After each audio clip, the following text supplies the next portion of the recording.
வணக்கம் நேயர்களே.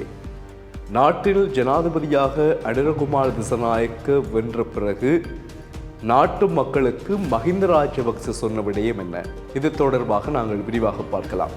நாட்டில் 9வது நிறைவேற்று அதிகாரமுடைய ஜனாதிபதியாக இலங்கை மக்களால் தெரிவு செய்யப்பட்ட அனுரகுமார் திசாநாயக்க பலருடைய வாழ்த்து செய்திகளுக்கு இப்பொழுது முகம் கொடுத்துள்ளார்.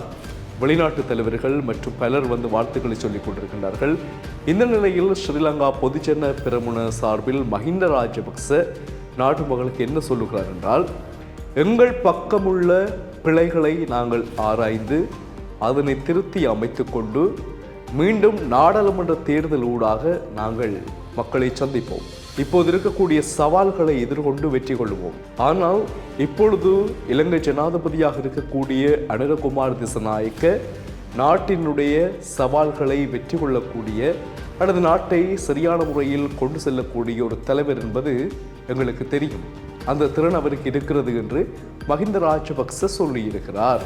அப்படி என்றால் இது அவருக்கு இன்றைக்கு நேற்றல்ல, முதலே தெரிந்திருக்கிறது. சரி, அது ஒரு பக்கம் இருக்க, அனுரகுமார் திசாநாயக்க இந்த நாட்டை ஆளக்கூடிய திறன் உள்ளவராக இருக்கிறார் என்று கூறிவிட்டு அடுத்தடுத்த கட்டங்களில் தாங்கள் மக்கள் மனங்களில் நல்ல ஒரு இடத்தை பிடித்து தாங்கள் செய்த தவறுகளை சீர் செய்து கொண்டு மீண்டும் நாடாளுமன்ற தேர்தல், அதுக்கு பிறகு வருகிற ஒவ்வொரு தேர்தல்களிலும் நாங்கள் மக்களுடைய வாக்குகளை பெற்று வெற்றி கொண்டு மீண்டும் எங்களுடைய முன்னோக்கிய பாதை நோக்கி வருவோம், ஸ்ரீலங்கா பொதுஜன பெரமுனவருடைய நாமத்தை நாங்கள் உச்ச இடத்தில் வைப்போம் என்று கூறியிருக்கக்கூடிய செய்தியோடு, நான் 2019ஆம் ஆண்டு இதே மஹிந்த ராஜபக்ச தன்னுடைய சகோதரர் கோட்டாபாய ராஜபக்ச ஜனாதிபதியாக பதவியேற்றவுடன் இலங்கை மக்களுக்கு, அதுவும் குறிப்பாக தமிழ் மக்களுக்கு சொன்ன விடயம் என்னவென்றால், அதாவது ஸ்ரீலங்கா பொதுஜன பெரமுன என்ற கட்சி மூலமாக தமிழ் மக்களுக்கான தீர்வு கிடைத்தது என்கின்றதான ஒரு வரலாற்று நிகழ்வு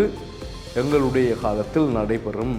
அதற்பொழுது கோட்டாபாய ராஜபக்ச 2019ஆம் ஆண்டு ஜனாதிபதியாக தெரிவு செய்யப்பட்ட பொழுது அந்த வெற்றி களிப்பில் சந்தோஷத்தில் மஹிந்த ராஜபக்ச குடும்பத்தினர் மற்றும் அவருடைய சகோதரர்கள், பிள்ளைகள், பேர பிள்ளைகள் எல்லோரும் இருந்த சந்தர்ப்பத்திலே மஹிந்த ராஜபக்ச சொன்ன விடயம் என்னவென்றால், ஸ்ரீலங்கா பொதுஜன பெரமுன மூலம் தமிழ் மக்களுடைய பிரச்சனைகள் தீர்த்து வைக்கப்பட்டன என்றதான ஒரு வரலாற்று நிகழ்வு இடம்பெறும் அவரால் சொல்லப்பட்ட விடயம். ஆனால் அந்த ஆட்சி கூட நீண்ட நாட்கள் நிலைக்கவில்லை. அது இன்னொரு பக்கம் இருக்க, இப்பொழுது அனுரகுமார் திசாநாயக்க ஜனாதிபதியாக வந்த பிறகு இந்த நாட்டை ஆளக்கூடிய திறன் அவருக்கு இருக்கிறது. இருந்தாலும் நாங்கள் மக்களுக்கு செய்த தவறுகளை சரி செய்து கொண்டு மீண்டும் நாங்கள் தேர்தல்களூடாக முன்னோக்கி வருவோம் என்கின்றார் மஹிந்த ராஜபக்ச.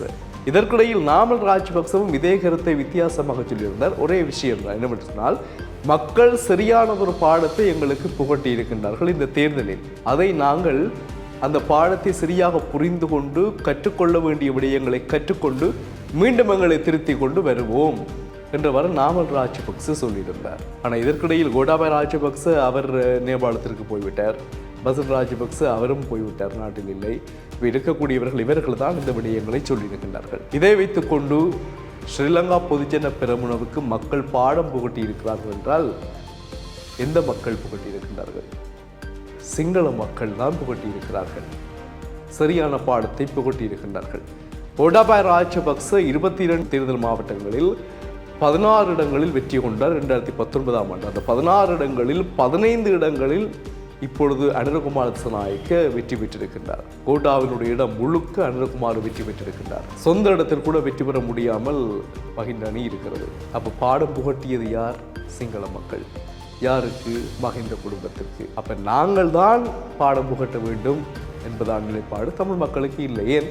தமிழ் மக்கள் இப்பொழுது வாக்கு 2019ஆம் ஆண்டும் வாக்குகளில் யாருக்கு வாக்களித்தார்கள் என்பதும், இந்த முறை தேர்தலில் யாருக்கு அதிகமாக வடக்கில் வாக்குகள் வழங்கப்பட்டது என்பதும் அதை இன்னொரு பக்கம் இருக்க, வென்றவர்கள் தோற்றவர்கள் என்ற சார்பிலே அவர்கள்தான் தெரிவிக்கின்றார்கள், தெரிவு செய்கின்றார்கள், அவர்கள்தான் விளக்குகின்றார்கள், கலைக்கிறார்கள். நாங்கள் பார்வையாளர்களாக இருக்கிறோம். எனவே நாங்கள் செய்த வேலைகள், நாங்கள் செய்த கடமைகள், நாங்கள் செய்த செயல்கள் எல்லாவற்றிற்குமான தீர்வு பாதிக்கப்பட்டவர்களால் மட்டும்தான் கிடைக்கும் என்பது அல்ல. நீதி எங்கிருந்தாலும், என்ன மாதிரியாகவும், என்ன வழியாலும் கிடைக்கும்.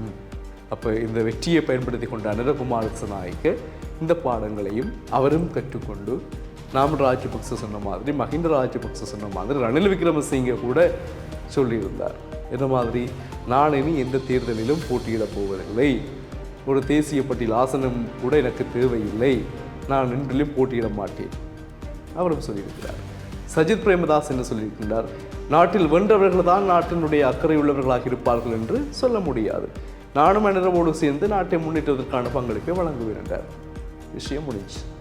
அப்போ நாங்கள் இந்த செய்திகளை தேர்தலுக்கு பிறகு கேட்கின்றோம். ஆனால் தேர்தலுக்கு முதல் நாள் பிரச்சார கூட்டங்கள் நடந்த பொழுது யார் யார் என்னென்ன வேட்பாளர்கள் என்னென்ன விடயங்களை சொன்னார்கள் என்பதும் எங்களுக்கு செவிகளில் இப்பொழுதும் ஒலித்துக் கொண்டிருக்கிறது.